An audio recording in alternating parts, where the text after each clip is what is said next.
por Dios defender fielmente los deberes del cargo que se me ha conferido.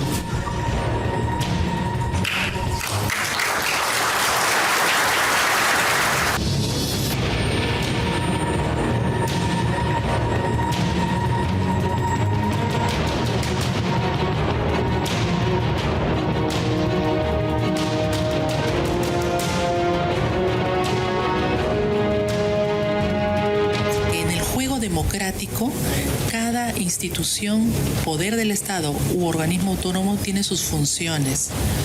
No es un tema de enfrentamiento, es un tema simplemente de apreciación jurídica, de observancia constitucional, y para eso existen los mecanismos legales, los mecanismos procesales o constitucionales para, como en este caso de la Ley 32.130, se va a ejercer la facultad de poder presentar una demanda de inconstitucionalidad.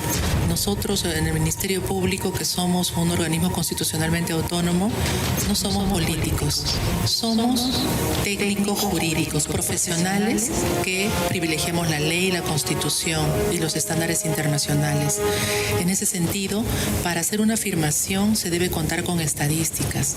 Y yo les digo que en base a la experiencia y en su momento, oportunamente, como les decía hace un rato, en espacios un poco mayores, vamos a exhibir datos estadísticos, hasta qué punto, como se dice que la policía detiene en flagrancia y que los fiscales lo sueltan.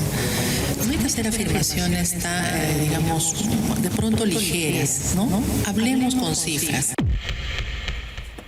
Bueno, son expresiones de la fiscal Delia Espinosa, que hoy día se ha convertido en la fiscal suprema, titular, la jefa de la fiscal de la Nación, la jefa del Ministerio Público por un periodo de 3 años.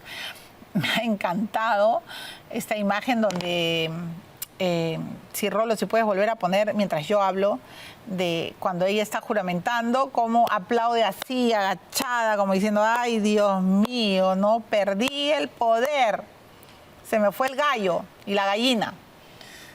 Ahí ven, ¿no?, la cara de Zoraida Ábalos. Increíble esta foto, ¿ah? Porque Pablo Sánchez sacó a Delia Espinosa de la Coordinación de Lavado de Activos y puso a Rafael Vela, porque Marita Barreto, me tienen que seguir la historia, por favor, Marita Barreto dijo que en una agenda, en un cuaderno, en unos apuntes de Pocho Alarcón, había encontrado la cuenta bancaria de Delia Espinosa. Pocho Alarcón era el socio de Orellana. Le hicieron la vida cuadritos a Delia Espinosa. Me acuerdo de ese escándalo. Y ella tuvo que demostrar su inocencia, por eso se la tiene mega jurada a la señora Marita Barreto, que hoy día está suspendida, perdida, ¿no? O sea, ya no sabe qué hacer para matar a Carlos Paredes, ¿no?, que es el periodista que la ha hundido, hay que reconocerlo. Y hoy día su gran enemiga, a la que ella quiso destrozar, a la que logró sacar del lavado de activos, hoy día es la fiscal de la Nación. Y ahora, Rafael Vela, ¿cómo haríamos? Porque no eres el engreído de Delia Espinosa. Delia Espinosa va a planchar, se va a rendir honores a Gustavo Gorriti, no lo sé, pero sí les cuento que Miquel Girao, el ex asesor de Patricia Benavides, también ha contado que quien cortaba el jamón y que quien mandaba en el Ministerio Público era Gustavo Gorriti. Incluso ha dicho que para Gustavo Gorriti Pablo Sánchez era un tonto útil.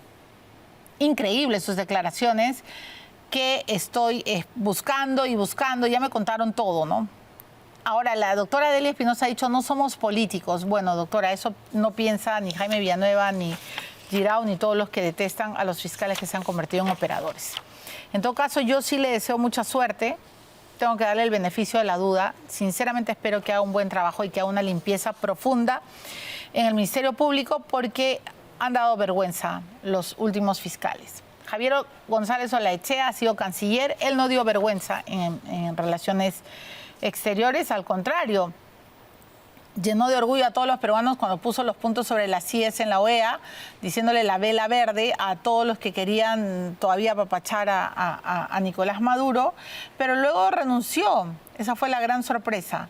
Así que hoy día rompe su silencio y vamos a entrevistarlo y le voy a dar la bienvenida. Señor González Olaechea, ¿cómo está usted? Bienvenido. Muy contento de volver a tu programa, feliz. Le agradezco. ¿Y muy contento de estar lejos de Dina Boluarte? Muy contento de haber recobrado un espacio de libertad para procurar un sueño largamente trabajado, preparado, que es ser el representante, el aspirante a la presidencia de la República por parte del PPC y producir el cambio radical que el mundo está observando en América con algunos presidentes y que el Perú reclama a gritos por todas las calles. Olé, por Dios, o sea, ya está reconociendo y confirmando hoy día que usted va a ser el aspirante a la presidencia representando al Partido Popular Cristiano. Esa es mi aspiración, esa es mi decisión y para eso regreso a las cámaras y también, obviamente, comenzaré una gira por todo el país para que levantemos la esperanza y el orgullo de los peruanos de que somos un pueblo digno, que debemos recuperar el orgullo y sobre todo la esperanza, rompiendo con el viejo ciclo de la política, con la repartija, denunciando la corrupción sin cuartel, combatiendo la delincuencia sin cuartel y todos aquellos males que nos aquejan a todos los peruanos, en las esquinas, con las extorsiones y obviamente con toda la falta de servicios por parte del Estado, porque el Estado se ha acostumbrado a no hacer lo que debe y hace lo que no debe. Correcto. Es la regla general del comportamiento del Estado que además ha sido botín y asaltado por muchos gobiernos y por muchos políticos. ¿Incluido por este? Incluido por personajes que han formado parte de la dirigencia de empresas públicas, por ejemplo, en el caso de Petroperú. Bueno, entonces, a ver. Ha sacado la espada de... Yo pensé que me iba a costar arrancarle lo que todos los periodistas nos hemos ido enterando. Tú me conoces, ¿por qué tendría que tener una posición distinta a la que sostuve hablando lo políticamente correcto, denunciando a los corruptos y a quienes hablaban lo políticamente correcto y no hablar lo correcto como lo hice en Washington, en donde mucha gente se sintió representada fuera del país incluso? No, sí, claro. Entonces, un orgullo, además, que usted levantara la voz y defendiera la democracia. ¿Por qué tendría que ser distinto sin ocupar una responsabilidad, sin haber defendido el interés supremo del Perú, que es representando en el exterior, lo cual es un honor? No, a mí me parece bien, además, que la gente que realmente quiere liderar y gobernar y tratar de limpiar nuestro país y recuperar el discurso de decencia, porque yo sí creo que el Perú es un país decente, solo que ha sido... Profundamente. Estamos de acuerdo en eso. Las grandes mayorías son decentes, trabajadoras. Así es. Las mujeres humildes procuran el pan de sus casas y los emprendedores, que somos o son la gran mayoría del país, lo que ven son obstáculos. Son libertarios, son gente que cree, son creyentes y no desean que sus hijos migren. El año pasado migraron 370.000 personas al exterior, la mayoría jóvenes. Y a mí me lo han dicho en las calles. Cuando visité el Cristo Morado, que es una tradición familiar, el día que salía de las Nazarenas, por favor, haga algo, no quiero que mis hijos se vayan. Bueno, y le decía que me parece bien que las personas que estén intentando aspirar a la presidencia lo digan de saque y que no estén en este veletismo de que, ay, bueno, lo decidiré después. No, si uno quiere, lo enfrenta y lo dice. Así que me parece bien. Fue esa decisión, señor González Olaechea, esa aspiración política, la que molestó, no sé, la que puso en luz roja su relación con la presidenta Boluarte. ¿Por eso usted se tuvo que ir de Cancillería? Si lo que quieres es saber, con mucha gente, si hubo conflicto entre la señora presidenta constitucional y yo, no. Lo que hubo fue un proceso que terminó en una separación de mutuo disenso. ¿Por qué? ¿Por qué se separaron? Porque yo encontré que la señora presidenta podía tener algún oído más atento a otros personajes y posiblemente no le convencía el rol que debe tener justamente un canciller de la República que eleva la condición de su país en el exterior para convertir al Perú en un liderazgo que fue seguido en la OEA. Porque recordemos, porque no se habló lo políticamente correcto y porque además se señaló a todos los corruptos que se abstuvieron y a todos aquellos que votaron en contra. ¿Le hablaron en el oído a la presidenta tratando de ponerlo con usted? Yo no descarto, y yo evidentemente cuando digo mutuo disenso es que consideré que en un momento determinado, dadas estas señales, llegaba el momento de, además, corresponder con la misma franqueza con la que ella me convocó para ser presidente. Ya, yo sé, para ser presidente. Se me escapó. Para ser presidente del Consejo de Ministros. No. Porque se hablaba yo quiero saldar estas rumores, leyendas urbanas, como la gente quiera narrar, pero hablamos con usted después de esa renuncia que nos sorprendió a todos. Primero se dijo que el ministro Arana, el ministro de Justicia, le había comenzado a hablarle demasiado a la presidenta y ella le estaba haciendo mucho caso y por lo tanto usted había bajado sus puntos bonus. Dos, que Adriancén le tenía unos celos impresionantes porque veía, y más aún después de la presencia y del discurso suyo en la OEA, lo veía como una posible ficha de recambio y que el llamado a ser presidente del Consejo de Ministros era usted y no Quero, que dicen también muere. Mira, Javier González Arechea no es una pieza de recambio de nadie, es un agente de cambio. Es un agente de cambio y siempre lo fue. Me preparé toda la vida para un momento determinado que, la historia pone por delante y es la aspiración presidencial para transformar y producir un cambio radical en usos, costumbres, dando el ejemplo. O sea, ¿usted toda su vida ha querido ser presidente del Perú? Así es. Y cuando Dina Boluarte lo llama para ser canciller, entiende que esta es una gran oportunidad, una gran puerta de ingreso a esa política activa que usted... Para servir al Perú, que es un honor irreemplazable, servir al Perú elevando la política exterior y la interlocución internacional y logrando lo que la gente ha apreciado y que tú has comentado y que muchas personas dijeron, ¿por qué se fue? No, usted elevó los estándares de Cancillería de... Eso lo dice la gente y yo no lo repetiré. En todo caso fue un trabajo en equipo, un trabajo de un equipo meritocrático de Cancillería, de personas que yo he apreciado muchísimo. Pero lo importante... Yo quisiera hablar del futuro. No, pero todavía no se vaya, por favor, candidato. No me dejas escapar. Entonces. No. ¿Cómo lo voy a dejar escapar? Ahora le voy a decir candidato González Olaechea. Aspirante. Bueno, el PPC ya pues Neuhaus no quiere. Valdés quería, pero creo que ya no va a poder, no sé. ¿Quién queda? El nieto de Bedoya no creo que pueda ser tampoco.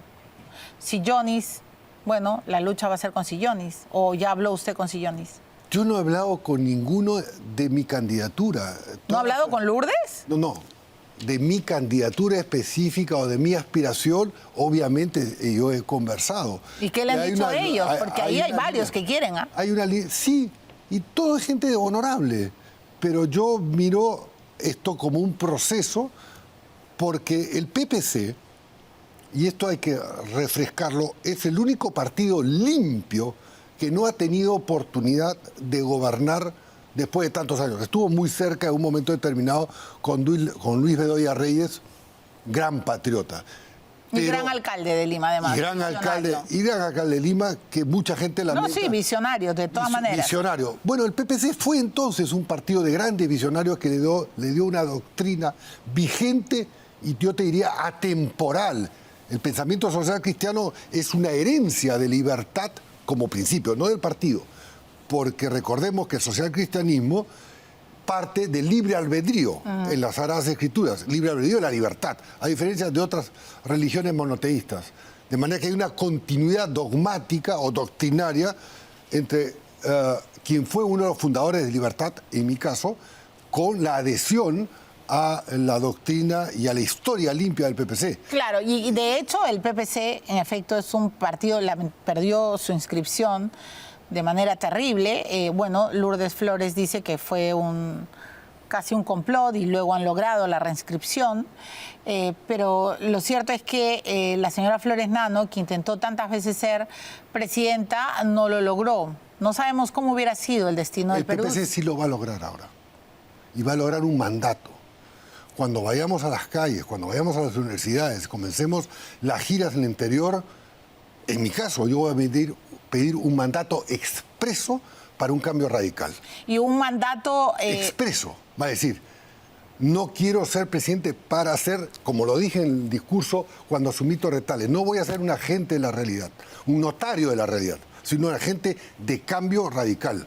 Y eso es lo que las personas percibieron cuando yo ejercí la Cancillería. Bueno, yo pediré un voto mandatorio por una reforma... Para hacer un cambio express.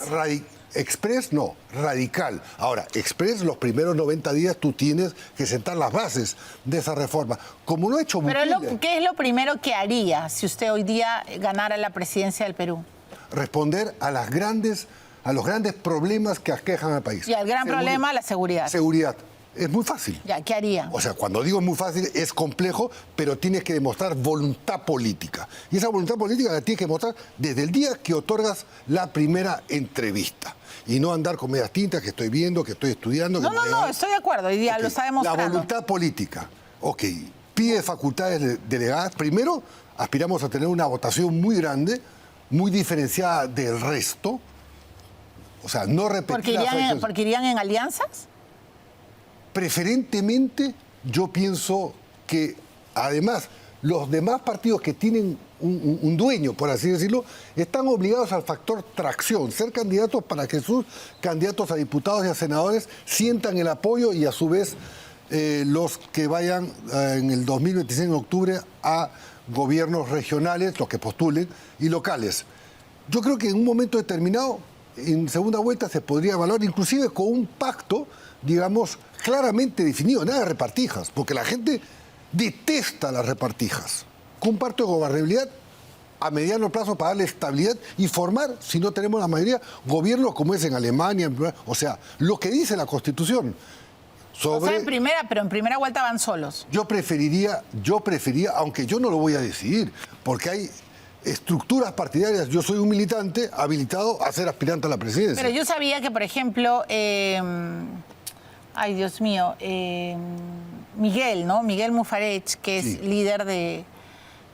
y que ha estado luchando por la reinscripción del PPC, yo sabía que él, por ejemplo, estaba tratando de acercar a Quiabra con el PPC.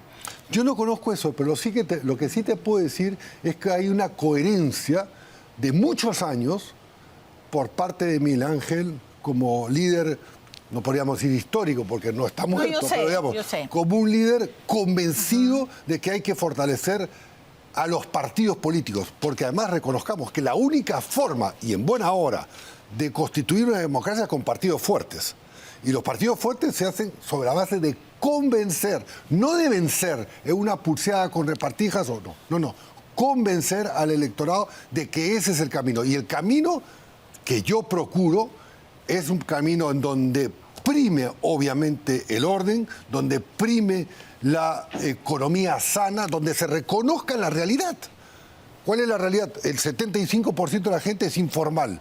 Entonces, para ser informal, tienes a todo el Estado en tu contra. No tienes beneficios o no tienes facilidades. Tienes que reducir al mínimo para convertirlos, por ejemplo, en empleados formales y quitarle todo el peso. En la práctica, el Estado se ha convertido en un enemigo del emprendedor. Sí, claro. Yo el otro día le preguntaba al ministro Bucho, que es una persona inteligente, buena persona, capacitado. Le dije, oiga, ministro, sí, canciller, ¿cuánto tiempo se demora una empresa minera, larga, 7, 8 años de maduración, para obtener permisos? ¿Cuántos son? Porque a mí me han dicho que son 245 permisos. Es correcto, 245 permisos. Bueno, de esa manera, si nosotros hubiéramos tenido menos, haciendo la racionalización normativa por la vía de la reforma, por la vía de la homologación de normas, la simplificación y la derogación de las más de 100 Hubiera habido normas, más inversión. hoy estaríamos con el precio claro. de los metales creciendo al 6, al 7, al 8, al 10%. Y además más inversión, ¿no? O sea, porque lo que hace el Estado es espantar. Justamente. Y entonces buscas inversiones extranjeras sobre la base de un Estado ágil, fuerte, competente, pero a su vez presente. Pero, por ejemplo, te doy una idea. Porque tú me preguntas, déjame decirte esto. Es que tú me tengo que ir preguntas a la cómo. pausa. Tú me preguntas cómo y mucha gente se pregunta cómo. Es fácil hablar de la reforma de Estado. ¿por qué no implementar la atención 24 horas sobre 7 días a la semana? O sea, si tenemos 1.250.000 empleados, 750.000 en Lima, ¿por qué no convertimos al Estado central En 24/7. En 24/7. Hay mucha... Tú te ríes, pero es posible. Hay mucha gente que caería para evitar las 2 horas de transporte. Ay, por Dios, la burocracia. Me parece bien. Evitaríamos el tránsito. Perdóname, lo que nefasto. digo existe en otras ciudades del mundo, Ok, vamos a la a las pausa. cuales yo viajaré para estudiar el modelo, pero existe. O sea, hay la posibilidad de convertir al Estado en un Estado ágil y que no trabaje Eficiente. solamente Ok, los 7 días a la semana. Entonces, si tú quieres sacar un pasaporte, ¿por qué no puedes ir el domingo? ¿Por qué no puedes ir el domingo a las 12 de la noche?